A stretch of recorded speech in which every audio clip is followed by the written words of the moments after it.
My mother was the less involved parent growing up, the pretty and busy nurse who always seemed unhappy, who would get home by 4 and be slurring her words by dinner time. My father was the main parent, so to speak.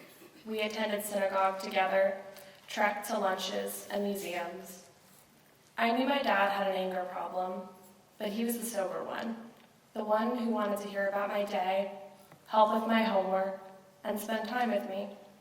She would show up emotionally to things when it mattered, birthdays, graduations, but there was no extra credit, no going above and beyond. I resented her. I saw her as weak, uncaring, disinterested in my life.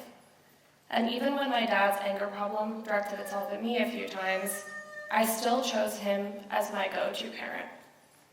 Then, in the blink of an eye, it was just her. My dad died unexpectedly. The funeral came, and I promised myself I wouldn't cry. I saw the wall she put around herself all those years come crumbling down.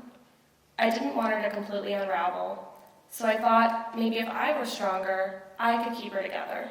I did my best as a lost and angry 14-year-old. I didn't do a great job. I was 1 year into what ended up being a 5-year abusive relationship, and it took everything I had just to keep from unraveling myself. I couldn't stop her drinking from getting worse, nor could I end the string of shitty dudes she dated, including the one she married.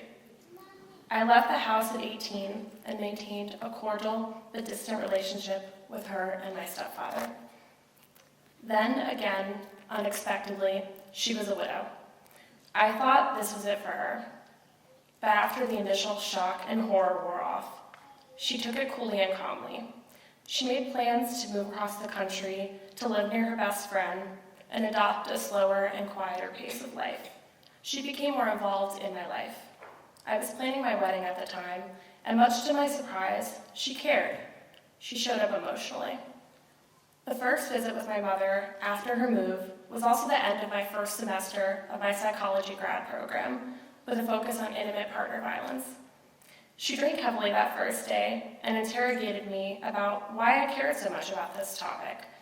I gave her the stats on domestic violence and an elevator speech on its causes and outcomes. She asked if I cared because it happened to me. I paused.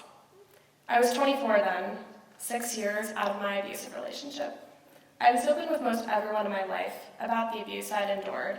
I'd spoken publicly at events and seen numerous therapists, but she was the one I couldn't tell. I couldn't admit to her what happened to me on her watch.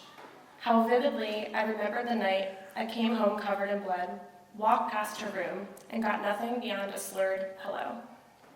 How part of the reason he was able to hurt me so much was because of our parents' permissiveness. How could she not know what happened to me? He told me all the time what a disgusting and horrible mother she was, and how it was no surprise I came from her because I was also disgusting and horrible.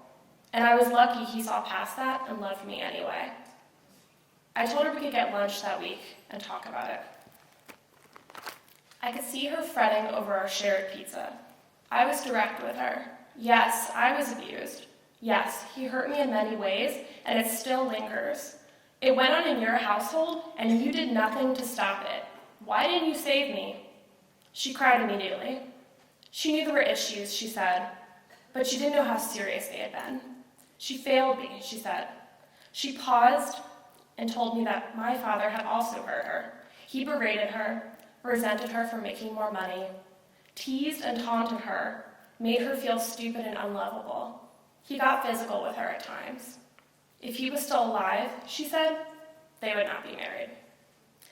On the plane ride home, I thought about my aunt, my father's sister, who lives under the constant tyranny of my uncle. I thought about my grandmother, my father's mother, who didn't finish her PhD because my grandfather convinced her she was too stupid. I thought about my mother and me. My resentment toward her melted away.